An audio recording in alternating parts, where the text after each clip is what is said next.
So, though we may be nearing the end of the college football season, I don't think the excitement is going to go anywhere. And in fact, when we look at all of the key dates right around the corner for college football, personally, I feel like the college football news cycle is about to be as hectic as ever.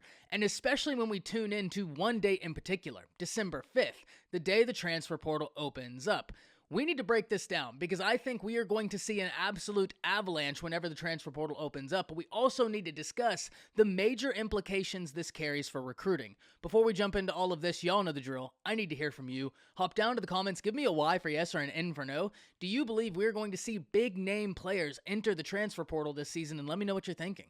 If you're new to the channel, be sure to subscribe. Hit that bell notification as I do constant college football content. You don't want to miss any of it, and if you enjoyed this content, be sure to like, comment down below, as those interactions may seem small, but they truly are massive to content creators such as myself, and both getting picked up and maintained by the YouTube algorithm. But having said all that, let's jump right into this. And this year, the transfer portal is looking a little bit different because the NCAA implemented transfer portal deadlines. So what this means is we're going to see a concentration of individuals entering the transfer portal once these deadlines open. The first deadline for this year, or the 2022-2023 season, is December 5th, when the transfer portal officially opens up. Now, that hasn't stopped individuals from entering their name into the portal. It's just nothing can happen just yet.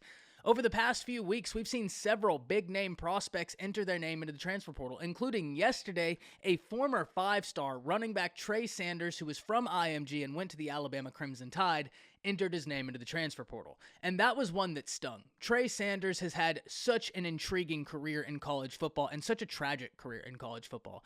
This was an individual that when he got to Alabama had all the upside in the world and instantly was met with the injury bug. Had a broken bone his first year there, and then the second year was in a car crash that almost took his life. It is a miracle, and it shows the level of tenacity he has, that he's in a place to where he can even be thinking about playing Division I college football. That shows how hard he works, how determined he is, and everything he brings to the table. I have nothing but the utmost respect for Trey Sanders. I really hope somewhere gives him an opportunity because I know he's a very talented running back, and when given the opportunity, he's going to show everybody in the nation just how gifted he is, and I'm going to be really rooting for him. Texas A&M also had a player enter the transfer portal in Donnell Harris Jr., an individual that was highly rated coming out of his recruiting class, but like Trey Sanders, actually has a little bit of an interesting backstory.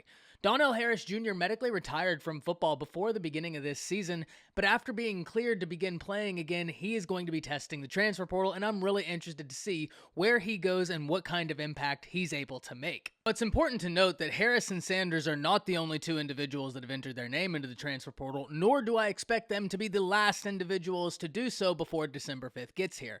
Personally, I think we're going to see several other college football prospects enter their name into the transfer portal. However, I have a theory that some of the big name guys in college football that are going to be testing the portal are going to wait until the portal officially opens up on December 5th. That way they have a clear indication as to what the future could hold.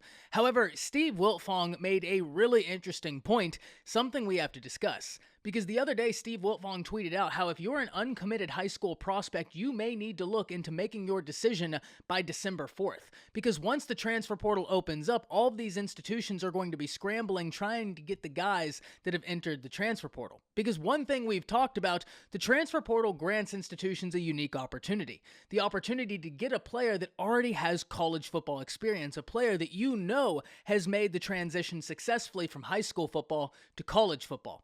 At the point where that portal opens up, so near early National Signing Day opening up, which opens up December 21st, these recruiting classes could fill up, and there's no guarantee that your spot will be saved if you're an individual looking at a class but remaining uncommitted.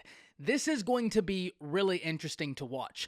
This is going to give us the best indication so far as to how these institutions are going to try and manage their rosters in terms of recruiting and transfer portal. How are you going to weigh this? Now that we have this deadline so near early National Signing Day, we're going to get the clearest picture as to how these coaches, how these institutions are going to weigh high school prospects with transfer portal prospects. And personally, I cannot wait. But I think Steve Wiltfong makes a really interesting point, one that we may need to discuss, because the last thing we need is for diminished opportunities for these high school athletes. And I am a proponent of the transfer portal. I think it needs to be there. I think these college athletes need the freedom to be able to get out of a situation if it's not inherently positive for them.